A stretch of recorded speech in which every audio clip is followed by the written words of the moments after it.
Merci Émery. Bonjour à tous et bienvenue dans votre journal de la mi-journée. Et c'est l'actualité judiciaire qui ouvre cette édition avec, souvenez-vous, l'affaire de trafic d'Ice dite Saranoui qui s'ouvre devant le tribunal correctionnel de Papeete ce lundi pour 2 semaines de procès.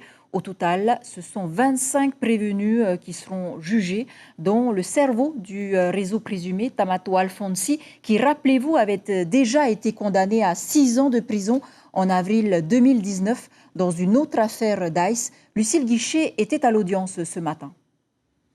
Oui, Meitei Danielson qui nie intégralement les faits ce matin à la barre. Je cite, « Je me suis fait avoir, on m'a chargé parce que je suis déjà en prison ». Pourtant, de nombreux témoignages l'accablent et des écoutes téléphoniques le désignent comme le bras droit présumé de Tamato Alfonsi. Tamato Alfonsi qui était basé au Mexique. La justice l'accuse d'avoir importé jusqu'à 40 kilos d'ice en Polynésie. Et dans un courrier saisi, il écrit, je cite, qu'il compte se mettre au trafic de cocaïne à sa sortie de prison. C'est, je cite, l'avenir. Les 2 hommes avaient été arrêtés au Mexique en 2018 et extradés vers la Polynésie. À leur côté, aujourd'hui, leurs femmes, des mules, mais aussi des revendeurs d'anciennes gloires du surf rongés par l'ICE ou encore la petite jet-set polynésienne. Beaucoup d'entre eux sont en état de récidive légale et encourent jusqu'à 20 ans de prison. Au vu du grand nombre de personnes mises en cause, le procès pourrait s'étaler sur 2 semaines. Merci beaucoup Lucille Guichet et aussi Hirotero Rotoadon pour ce direct du tribunal de Papeete. On en saura un peu plus donc ce soir dans vos éditions.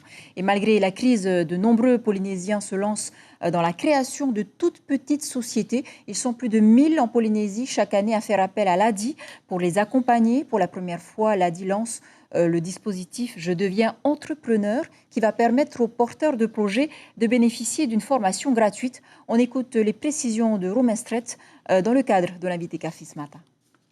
Cette formation se déroule sur 2 semaines et concrètement, chaque jour, on va proposer une formation en collectif et un accompagnement en individuel qui va permettre à chaque porteur de projet d'avancer sur son projet. On commence aujourd'hui avec, pour chacun, une idée de création d'entreprise et l'objectif, c'est qu'à la fin des 15 jours, on ait pu ensemble balayer toutes les notions juridiques, commerciales, économiques, comptables qui permettent de gérer et créer une entreprise et que les porteurs de projet puissent, à la fin des 15 jours, donc du coup, créer leur activité avec le moins de risques possible.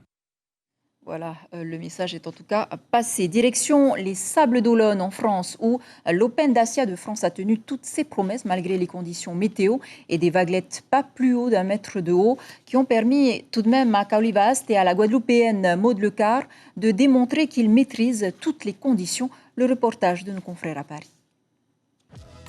Les meilleurs Français étaient présents pour cet Open Dacia de France, à défaut des meilleures vagues. Mais cela n'a pas perturbé Kaolivast, capable en finale de sortir Houléop parfaitement maîtrisé et d'enchaîner 2 air rivers face à Tristan Guilbault en lycra bleu.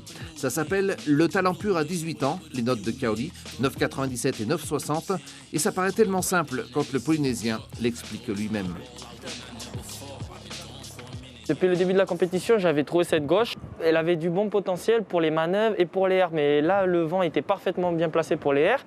Et du coup, c'était un peu mon option pour la finale. Et moi, c'est vrai qu'au début de la série, j'ai pas réussi à trouver de vagues. J'attendais jusqu'à ce que je commence à construire mon score et après j'ai réussi à trouver mes vagues. Comme j'ai fait finale, et quand tu arrives en finale, le mieux c'est de gagner. Et j'ai tout donné et je suis content.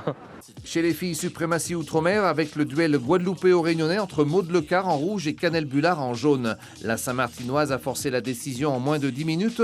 La réunionnaise pensait avoir fait le plus dur en sortant Vainé Fierro, la polynésienne en demi-finale. Mais elle a peut-être démarré trop vite sa finale. Maud Lecard a fait parler sa régularité sur le plan d'eau olonnais. On a commencé la série, Canel qui avait un 8 points.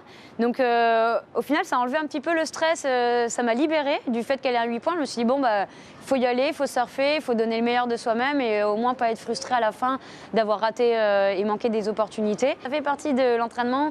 En surf, des fois, on croit qu'on surfe que des vagues parfaites ou quand il fait beau. Non, c'est pas vrai. On surfe aussi quand il y a du vent, quand c'est gros, petit, enfin toutes les conditions. Et c'est ça qui fait un bon surfeur, c'est d'être polyvalent dans toutes les conditions. Malgré ces toutes petites vagues au Sable d'Olonne, les surfeurs d'outre-mer n'ont laissé que des miettes aux locaux.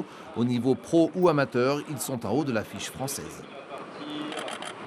Voilà, donc, et puis avant de nous quitter ce soir, ne manquez pas à 19h55 votre magazine Patitifa consacré à l'adoption à la tahitienne intitulé Fa'amu, les enfants confiés de la Polynésie.